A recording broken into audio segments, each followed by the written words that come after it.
Hello මචං කොහොමද ඉතින් මම ඔයාලගේ සීනි මචං. ඔයාලා දන්නවද මේ ලෝකේ ඉන්න ජනගහනින් 3%ක පිරිසක් Taman බැට්මෑන් කියලා හිතන් ඉන්නවා කියලා? නිකන් කිව්වේ මචං. ඔයාලට මේ ලෝකේ ඉන්න සුපිරිම හීරෝස් ලගෙන් හිතෙද්දි ඔළුවට එන්නේ කවුද? ඇඟ පුරාම කරන්ට් එක දුවන තෝර් නැත්නම් මැස් දෙකෙන් ලේසර් විදින සුපර්මෑන්.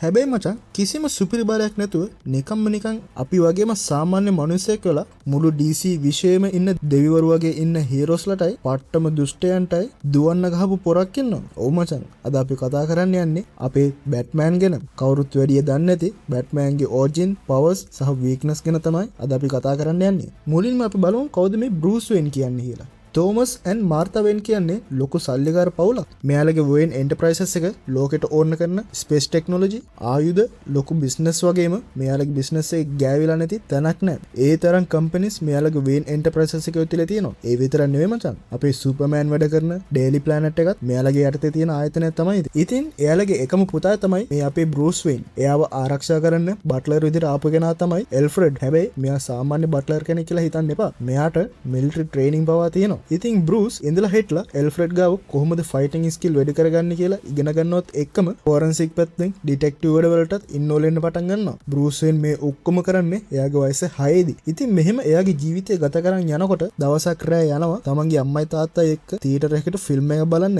එහෙම බලන්න යද්දි එක පාළු පටු පාරකදී මෙයාලට මූණට හම් වෙනවා හොරෙක්. ඒ හොරා බෲස්ගේ ඇස් ඉස්සරහම එයාගේ අම්මටයි තාත්තටයි වෙඩි තියලා මරලා දානවා මචං. ඉතින් අවුරුදු 8 අපේ පොඩි බෲස් වෙන් තමන්ගේ අම්මගේ තාත්තගේ ලේවිල මෙද තනියම අඩ ඉන්නවා. අන්න ඒ රෑ තමයි බෲස් තීරණය කරන්නේ තමන්ගේ මුළු ජීවිතේම මේ ගෝතම් නගරයේ ඉන්න අපරාධකාරී විනාශ කරන්න කැප කරනවා කියලා. දෙමාපියන්ගේ මරණයෙන් පස්සේ මේ කොල්ල නිකම්ම ගෙදරටලා අඬ හිටියේ නෑ මචං. මිනිහා තමන්ට තියෙන සේරම සල්ලි පෙත්තකින් තියලා මුළු ලෝකෙ වටේම ගමනක් යන්න පටන් ගන්නවා. ගිහින් ලෝකේ ඉන්න ධර්ම සටන් ශිල්පීන්ගෙන් මාෂල් ආර්ට්, සඩුහරඹ, නින්ජා වගේ සටන් ක්‍රම ඔක්කොම ඉගෙන ගන්නවා. ශරීරය වගේම ඔළුවත් පට්ට විදිහට දිනු කරගන්නවා. ඊට පස්සේ තමන් පොඩි කාලේ මාරම බයක් දක්වපු වවුලන්ව තමන්ගේ සංකේතය කරගෙන හතුරන්ගේ හදවත් වලට බයවත් දෙන බැට්මෑන් විදිහට එන්නේ ඔන්න ඔය විදිහට. දැන් උඹලා අහයි මචං වීදුර කුඩින් පැන්නත් ඇඟ කපා ගන්න අපිට වඩා මේ ආකාරයට තියෙන බලය මොකක්ද කියලා. පළවෙනි එක තමයි පීක් හ්යුමන් කන්ඩිෂනින් එක. ඒ කියන්නේ සාමාන්‍ය මනුස්සයෙක් ළඟා වෙන්න පුළුවන් උපරිම ශාරීරික ශක්තියට වඩා මිනිහා ලං වෙලා ඉන්නේ. ඔලිම්පික් ක්‍රීඩකයෙක්ට වඩා වේගයෙන් දුවන්න, පනින්න, බර උස්සන්න බැට්මෑන්ට පුළුවන්.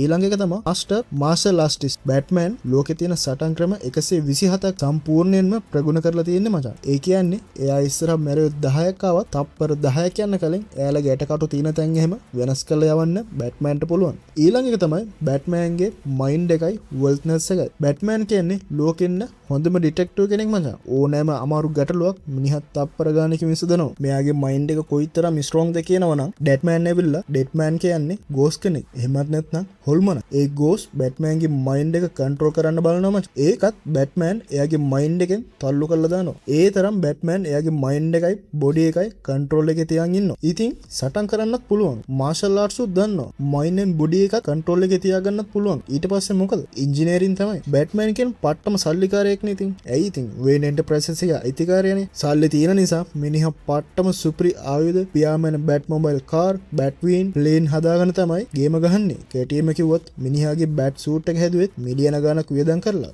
ඇත්තටම කිව්වොත් බැට්මෑන්ට ප්‍රෙපරේෂන් ටයිම් එකක් විතරක් දුන්නොත් එයා උමගේ ලෙවල් කැරක්ටර් එකක් වෙලා තමයි නවතින්නේ. at one time මචන් ප්‍රෙපරේෂන් ටයිම් තියෙද්දි මෙයා ඩාර්ක් සයිඩ්ටත් දුවන්න ගහලා තියෙනවා. KTM කිව්වොත් ඩාර්ක් සයිඩ් කියන්නේ දෙවියෙක්. ඉතින් ප්‍රෙපරේෂන් ටයිම් තිබ්බනම් බැට්මෑන් නොපරද්දන්න කාටවත් බෑ මචන්. ඉතින් මෙච්චර චණ්ඩියෙකුණත් බැට්මෑන්ටත් වීක්නස් තියෙනවා මචන්. පළවෙනි ලොකුම වීක්නස් එක තමයි බැට්මෑන් කියන්නේ අපි වගේම සාමාන්‍ය මිනිස්සෙක්. සුපර්මෑන් වගේ මිනිහාට වැඩි උණ්ඩ වලින් බේරෙන්න බෑ. හෙල්මට් එක නැති තැනකට හරියට එක වැඩි පාරක් වැදුනොත් නැත්නම් පපුවට පිහයකින් එන්නොත් බැට්මෑන් එතනම ඉවරයි මචං. එයා බේරිලා ඉන්නේ එයාගේ බුලට් ප්‍රූෆ් සූට් එකයි එයාගේ වේගය නිසායි විතරයි මචං. ඊළඟ එක තමයි මානසික පීඩනය. බැට්මෑන් හැමදාම රැයට වැඩ කරන්නේ මාරම මානසික පීඩනයකින්. තමන්ගේ අම්මගේ තාත්තගේ මරණය මිනිහාට තවමත් හීනෙන් පේනවා මචං. ජෝකර් වගේ දරුණු හතුරෝ හැම වෙලේම ගේම ගහන්නේ බැට්මෑන්ගේ මේ මානසික දුර්වලතාවයෙන් ප්‍රයෝජන අරගෙන. ඊළඟ එක තමයි නෝ කිල් රූල් එක. බැට්මෑන් පොරොන්දු වෙලා ඉන්නවා එයා කවදාත් දැක්කොත්ම කිසිම හතුරෙක්ව මරන්න නැහැ කියලා. ඉතින් එයා කරන්නේ අනිත් උන්ට රිද්දෙන්න ගහලා හිරේ දානක විතරයි. අන්න ඒක නිසාම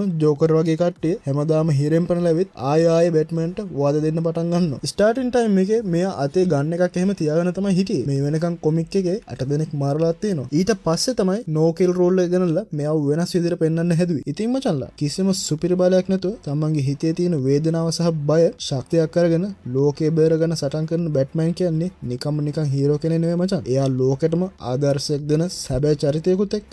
ඉතින් ඔයාලට බැට්මන් ගැන මොකද හිතෙන්නේ? ඔයාලගේ ආසම බැට්මන් ෆිල්ම් එක මොකද්ද කියලා පල්ලෙහා කමෙන්ට් එකක් දාගෙන යන්න මචංලා. මේ වගේ තවත් පට්ටම වෙනස් විදිහේ කොමික්ස් සහ මූවි රිවිව්ස් දෙකටම සිංහලෙන් බලන්න දැන්ම පල්ලෙහා තියෙන රතු පාට subscribe button එක ඔබලා සීනුවත් ඔබලා තියාගන්න. එහෙනම් ඊළඟ පට්ටම වීඩියෝ එකකින් හමු වෙමු. මම ඔයාලගේ සිනි මචං. හැමෝටම ජය වේවා.